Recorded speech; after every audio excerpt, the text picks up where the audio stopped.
siku dan sebagainya yang bagian atas badan itu tidak dimaafu.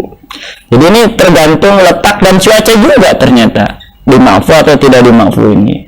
Kalau di daerah yang musimnya 4 Pak, berarti lebih ini lagi ya, komplek lagi ya? Betul. Ya, lihat aja kalau misalkan musim salju itu sama, berarti kalau di sini sama dengan musim penghujan. Ya, kalau musim panas, musim ya sama kan dengan musim kemaraunya. Untungnya di Indonesia cuma 2 musim ya. Tapi banyak musim-musim yang lain, musim rambutan, musim duren, musim kawin, gitu ya. Pak, berarti kalau berdasarkan materi ini Ya, bahwa najis itu yang dimaafu adalah di ujung-ujung, berarti mengapa dulu itu kalau pakai celana atau pakaian itu di atas mata kaki, berarti gara-gara menghindarkan najis salah satunya berarti ya? Hikmahnya ke situ salah satunya. Dan tapi yang masyhurnya alasannya adalah menghindari rasa sombong. Karena budaya orang Arab sana itu salah satu dia itu sebagai unjuk diri itu biasanya bikin celana atau baju itu yang gombrang sampai ke bawah-bawah. Itu menandakan dia itu orang punya. Gombrang ke bawah. Nah, di situ untuk sisa nih, banyak sisa nih. banyak bahannya. Sisa nih. Gitu. Makanya tidak boleh. Ana manungsa sing sempurna, ra ana manungsa ora duwe dosa.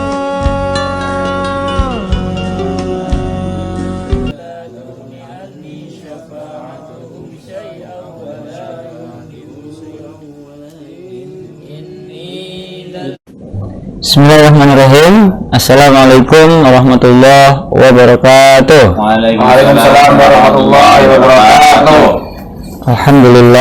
Alhamdulillahirabbil alamin wa bihi nasta'in wassalatu wassalamu ala asyrafil anbiya'i wal mursalin. Amma ba'd. Yang saya hormati Bapak-bapak sekalian peserta yasinan rutin malam Jumat, syukur alhamdulillah kita bisa ketemu lagi dan melanjutkan diskusi fikih kita yang akan membahas masih tentang najis ya, najis yang dimaafkan, lanjutan dari malam Jumat yang lalu.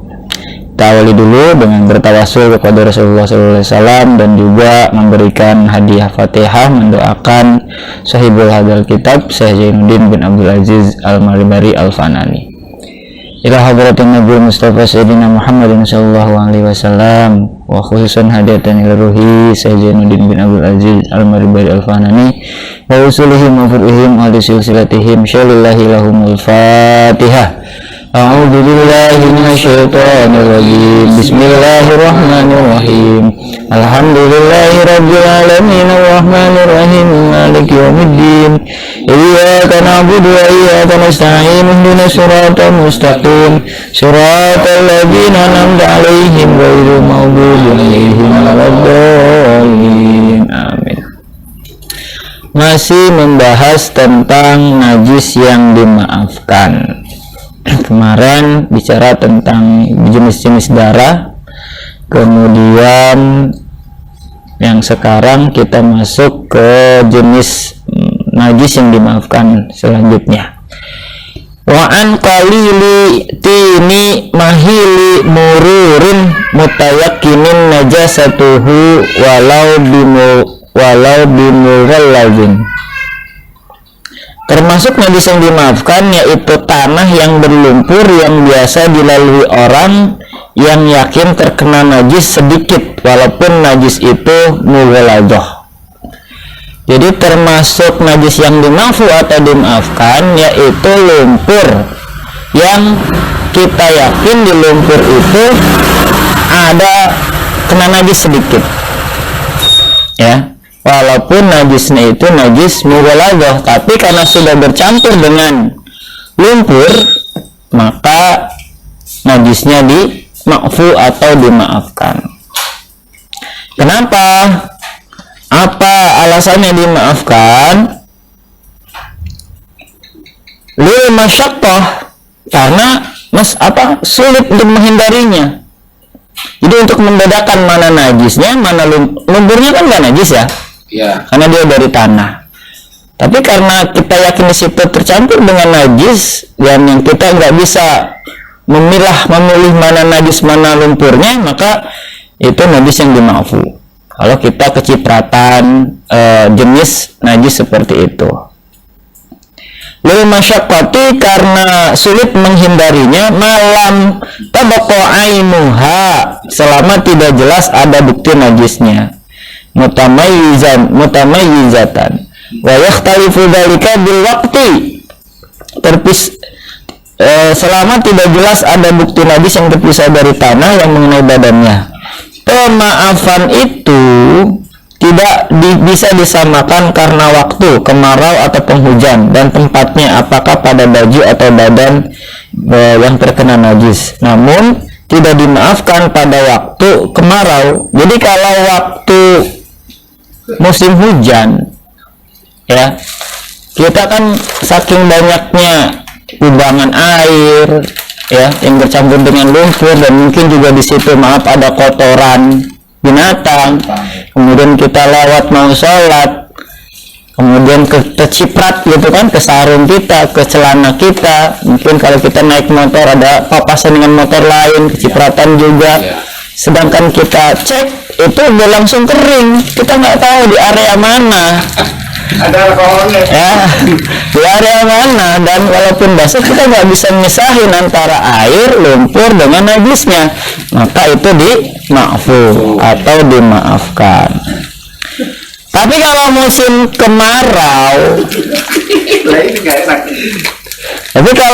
kemarau, karena jarang terjadi ada lumpur di musim kemarau, bisa jadi lumpur itu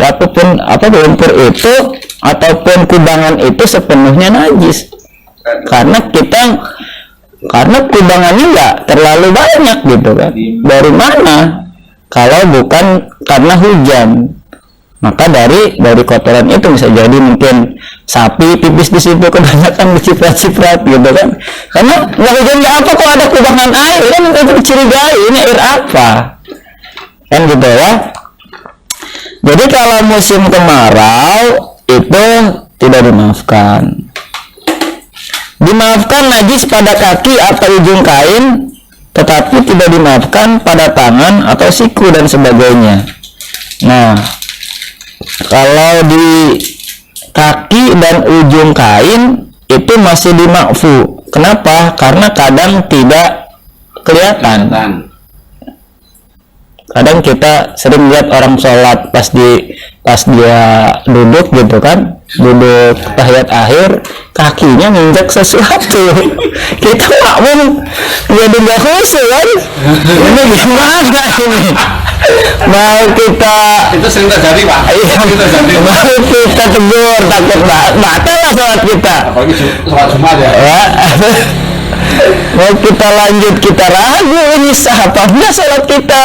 Nah, insya Allah kalau kasusnya di kaki atau di ujung celana atau di ujung sarung bagian bawah tentunya, itu yang tidak bisa dilihat secara langsung, itu dimaafu. Tapi kalau di tangan, di siku dan sebagainya yang bagian atas badan itu tidak dimaafu. Jadi ini tergantung letak dan cuaca juga ternyata, dimaafu atau tidak dimaafu ini. Kalau di daerah yang musimnya 4, Pak, berarti lebih ini lagi ya, komplek lagi ya? Betul. Ya, lihat aja kalau misalkan musim salju, itu sama, berarti kalau di sini sama dengan musim penghujan. Ya, kalau musim panas, ya sama kan dengan musim kemaraunya. Untungnya di Indonesia cuma 2 musim ya. Tapi banyak musim-musim yang lain, musim rambutan, musim duren, musim kawin, gitu ya. Pak, berarti kalau berdasarkan materi ini, ya, bahwa najis itu yang dimaafu adalah di ujung-ujung, berarti mengapa dulu itu kalau pakai celana atau pakaian itu di atas mata kaki, berarti gara-gara menghindarkan najis salah satunya berarti ya? Hikmahnya ke situ, salah satunya. Dan tapi yang masyhurnya alasannya adalah menghindari rasa sombong. Karena budaya orang Arab sana itu salah satu dia itu sebagai unjuk diri itu biasanya bikin celana atau baju itu yang gombrang sampai ke bawah-bawah. Itu menandakan dia itu orang punya. Gombrang kemana? Nah, di situ untuk sisa nih, banyak sisa nih, banyak bahannya. Sisa nih. Gitu. Makanya tidak boleh dengan rasa sombong. Tapi kalau nggak ada rasa sombong, sebenarnya nggak jadi masalah, ya. Dan ketika sholat sebenarnya itu membantu juga, karena kalau kain sampai lewat mata kaki ribet juga kan, kadang ketika sujud harus diginiin lagi, ditarik-tarik pakai tangan. Kalau secara nggak sadar gerakannya lebih dari 3 malah ngebatalin sholat, ya itu banyak hikmahnya. Itu ya, itu najis yang dimaafkan. Kemudian yang berikutnya, wa idza ta'ayyana ainun najasa fit tariqi wala muwati'a kalbin fala yu'fa anha. Apabila telah jelas bukti najis di jalan, sekalipun jalannya tempat anjing lewat, tidak dimaafkan. Tapi kalau sudah jelas di situ itu tempat mengalirnya najis, kita tahu ini comberan, ya, di ujung sana ada misalkan peternakan ayam atau sapi yang aliran buangannya ke situ. Itu walaupun kubangan, ketika kita kecipratan itu nggak dimaafkan, karena kita sudah yakin. Tapi kalau kasusnya tadi genangan air, musim hujan, kita kan nggak jelas itu. Ini aliran airnya dari mana, yang bercampur antara air hujan sama najis tadi, gitu ya. Walau muwati akalbin, walaupun tadi najisnya itu najis yang berasal dari anjing, fala yu'fa, tidak dimaafkan.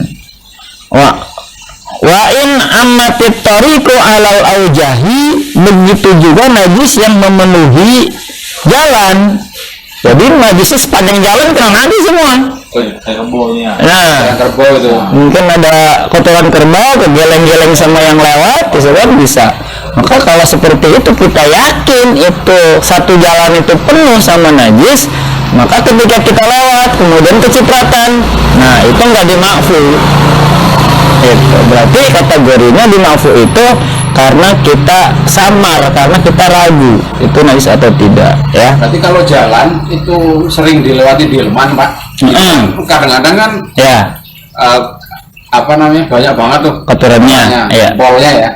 Itu banyak banget tuh, jadi atau enggak daerah yang buat parkir tuh, Pak. Ya, parkir delman. Ya, itu berarti kalau kita tahu bahwa ini banyak delman di sana parkir, berarti iya, ketika kita lewat mendingan hindar sebenarnya dari rute lain. Yang pertama hindari najisnya, yang kedua yang hindari aromanya tadi. Oh iya. Nggak ada jalan lain, cuma agak di situ doang, soalnya waker semua.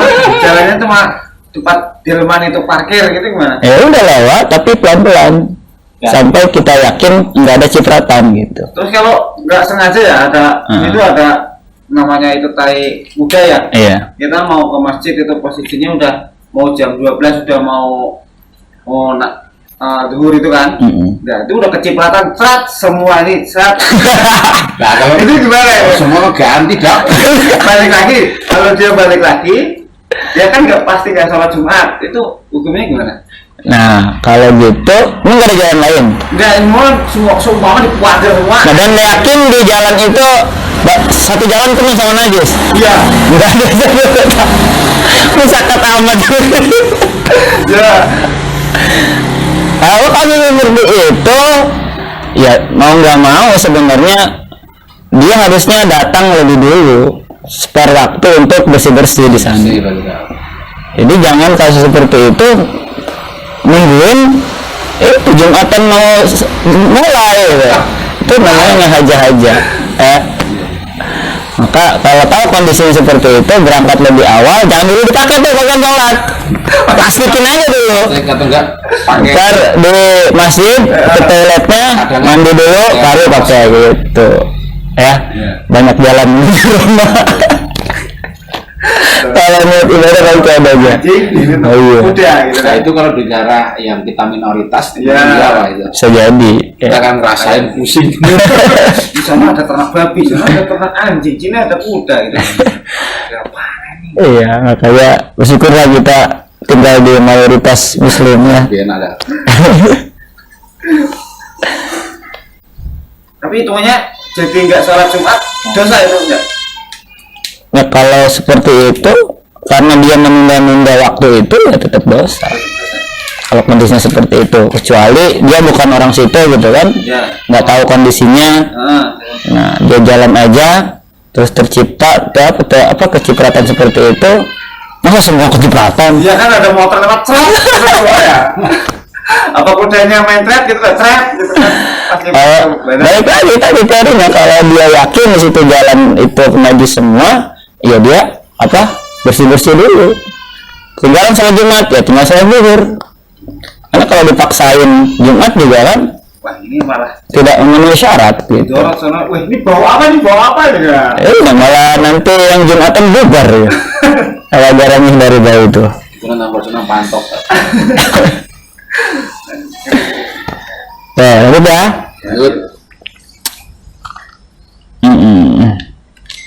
Wa afta Syekhuna berfatwa, Syekhuna ini gurunya Sahibul Kitab, fi tariqi latina biha bal fiha qadarul adami wa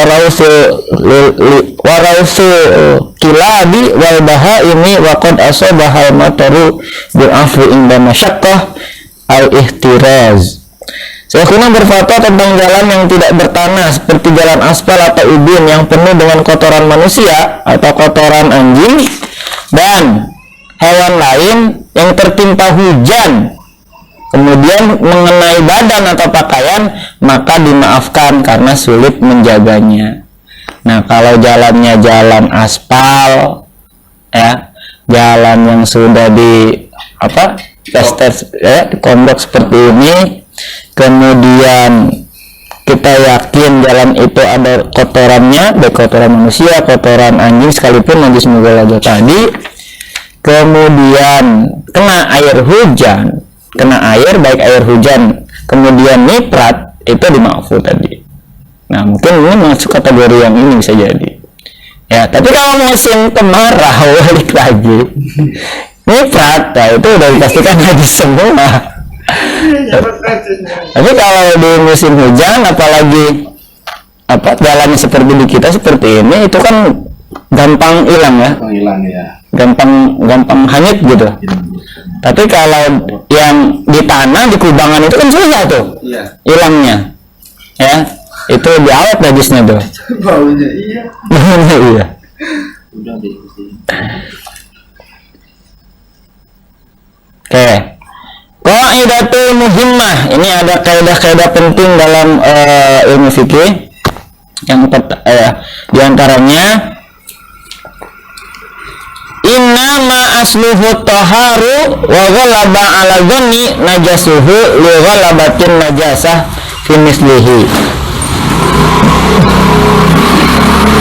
Setiap perkara yang asalnya suci kemudian diduga terkena najis karena biasanya barang seperti itu ada najisnya, maka hukumnya terbagi dua kaul ya, terbagi dua kaul yang masyhur. Sesuatu yang asalnya suci kemudian diduga terkena najis karena biasanya barang seperti itu ada najisnya. Contohnya apa tuh?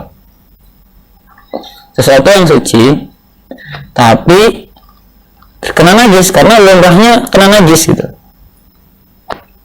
Belum bisa ngasih contoh? Tali itu Terus sepatu. enggak, tali kambing. Kan kadang dikencingin kambing gitu. Nah di sini ada dua keterangan. Najisnya itu najis yang zahir atau yang ghalib. Asalnya suci, zahirnya najis. Yang paling benar yaitu mengambil yang suci berdasarkan asalnya, sebab hal itulah yang diyakini, sedangkan asal itu lebih dari mempertanggungjawabkan daripada yang biasa terjadi yang berbeda keadaan dalam zamannya. Jadi ini kaidah penting pertama, setiap perkara yang asalnya suci, innama asaluhu tahur wa ghalaba 'ala dhanni, diduga terkena najis, li ghalabatin najasah, karena biasanya barang itu terkena najis, fi mithlihi, maka hukumnya terbagi menjadi qaulan, dua qaul ma'rufan yang umum, yang masyhur, bi qaulil asal wa zahir, yaitu asal dan zahir,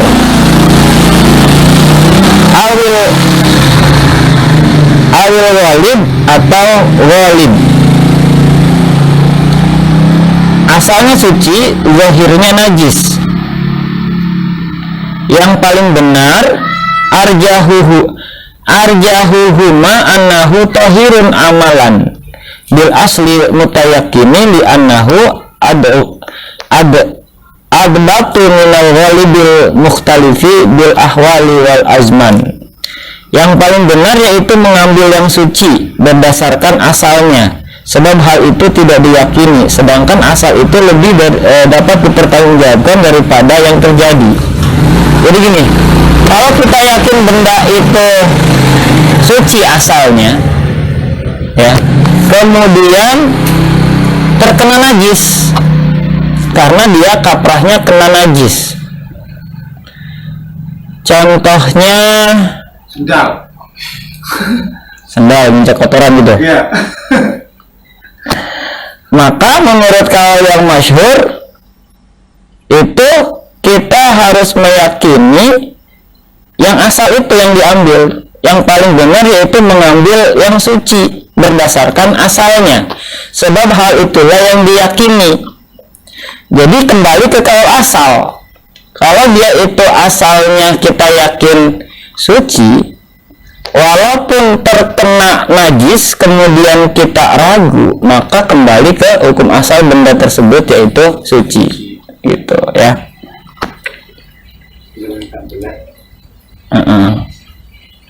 Nah, di sini ada contohnya nih, biar lebih jelas. Wazalika, contohnya terakhir bikin nyari contohnya mana? Contohnya nih, wazalika kafiyabi khumarin. Contohnya seperti baju tukang arak, tukang minuman memabukkan ya.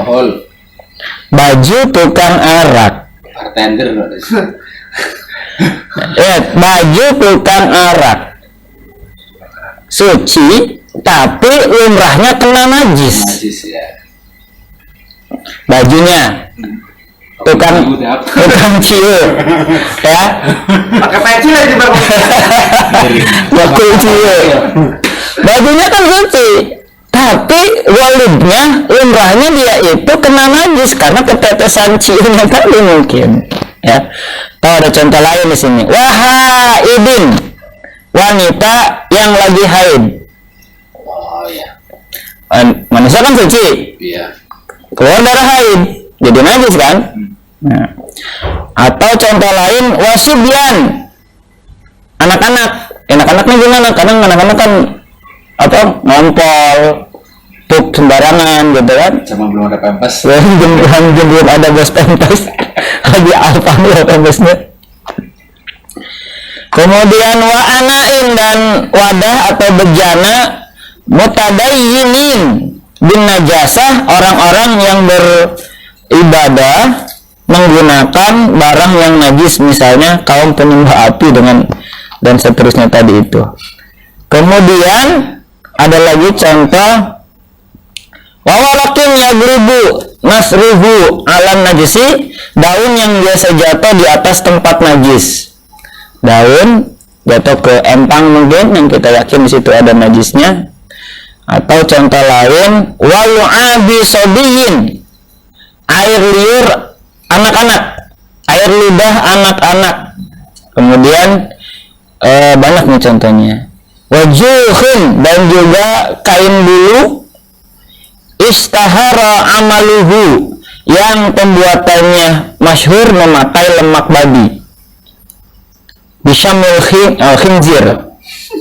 Wajibnin, keju Syam, ya. Wajibni syamiyin istahara amaluhu bi bi anfikhati khinzir, yang pembuatannya masyhur menggunakan perahan lambung babi. Nah, jadi itu contoh-contohnya tuh. Contoh-contohnya asalnya dia itu suci, tapi lumrahnya biasanya terkena najis.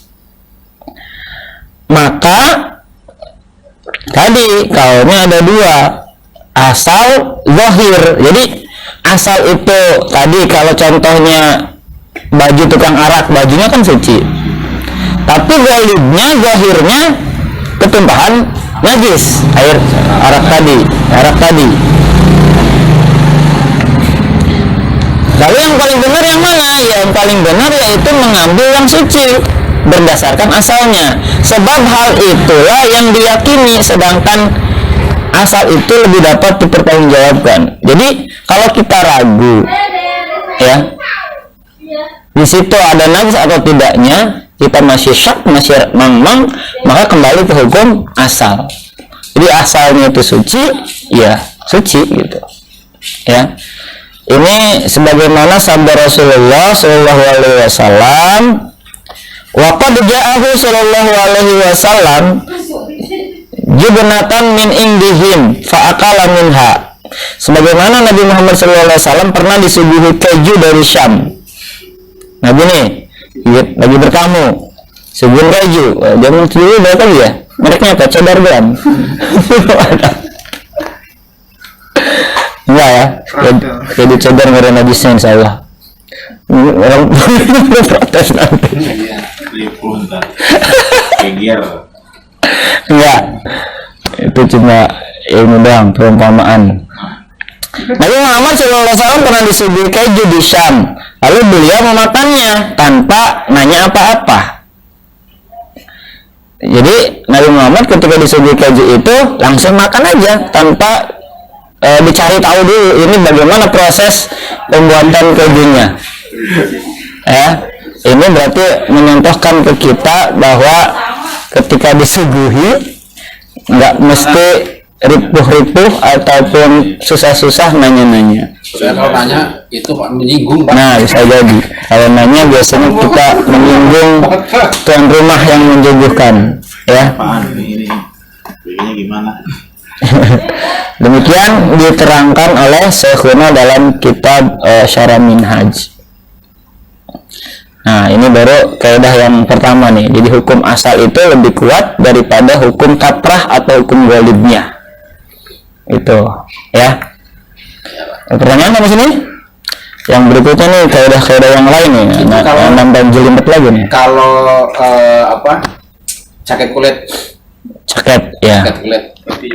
Enggak, pasti itu kan kebanyakan dari domba, Kayak atau mungkin buaya, mungkin ular gitu. Buayanya nggak usah nunjuk dong.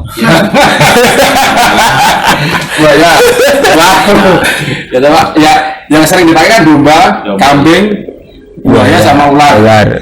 Atau mungkin ikan pari atau apalah gitu kan. Itu kan pada saat penyayatan itu.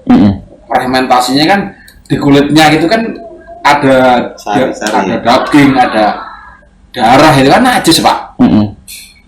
Itu secara hukum bagaimana kalau kita memakai pakaian atau mungkin bahan-bahan yang terbuat dari kulit, ya kita omongin jangan yang najis lah, tapi yang dari tadi itu loh.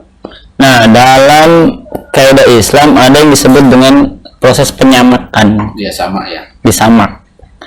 Disamak itu diproses, misalkan kulit sapi gitu kan ya, atau kulit buaya sekalipun, ketika proses penyamakannya benar, dalam artian sesuai dengan kaidah fikih, itu najisnya hilang dan bisa digunakan untuk pakaian sehari-hari gitu. Tapi kalau kita nggak tahu itu kan udah dalam bentuk yang udah bisa dipakai atau dipakai lah ya. Iya. Itu kan kita nggak tahu prosesnya. Dia prosesnya sesuai kaidah fikih enggak atau itu bagaimana, Pak? Balik lagi, Nabi aja disuguhin keju langsung dimakan karena ya kejunya ini asalnya suci, gitu kan?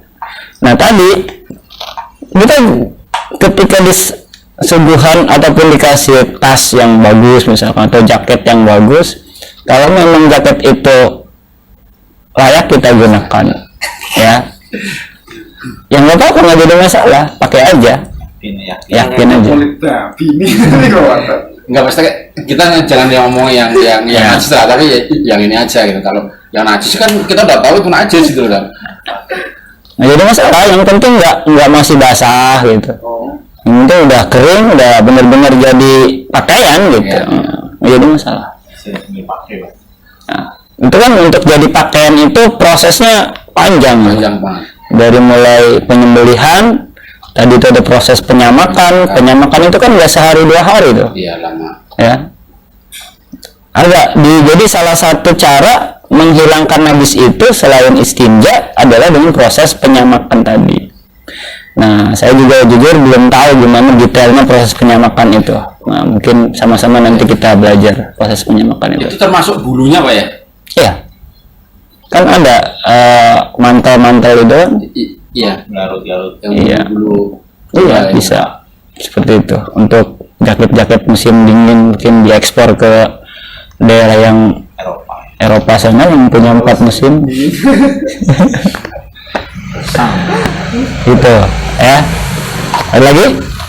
Cukup, Pak. Sudah? Oke, untuk malam ini kita cukupkan. Mohon maaf bila ada kesalahan dari jawaban-jawaban saya, dari uraian-uraian saya. Karena balik lagi kita di sini statusnya masih belajar. Wallahu a'lam bishawab, hanya Allah yang maha benar dengan segalanya. Terima kasih. Assalamualaikum warahmatullahi wabarakatuh. Waalaikumsalam warahmatullahi wabarakatuh. Alhamdulillah. Alhamdulillah, semoga ilmunya bermanfaat. Amin.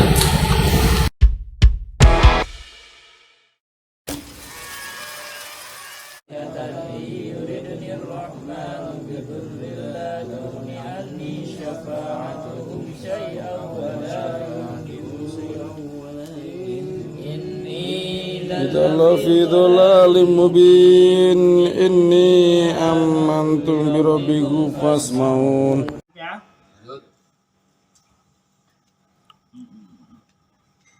Wa afta syekhuna berfatwa, syekhuna ini gurunya Sahibul Kitab, fi tariqi latina biha bal fiha qadarul adamiyyi wa rausul kilabi wal bahaimi wa qad asabahal mataru bil afri. Kemudian kena air hujan, baik air hujan kemudian nyiprat, itu dimaafkan. Nah, mungkin ini masuk kategori yang ini bisa jadi. Ya, tapi kalau musim kemarau balik lagi nyiprat, nah itu udah dipastikan lagi semua. Tapi kalau di musim hujan, apalagi jalannya seperti di kita, seperti yang penuh dengan kotoran manusia atau kotoran anjing dan hewan lain yang tertimpa hujan kemudian mengenai badan atau pakaian, maka dimaafkan karena sulit menjaganya. Nah, kalau jalannya jalan aspal, ya, jalan yang sudah di kompleks seperti ini, kemudian Mau sholatnya di bayaran. Gimana tuh?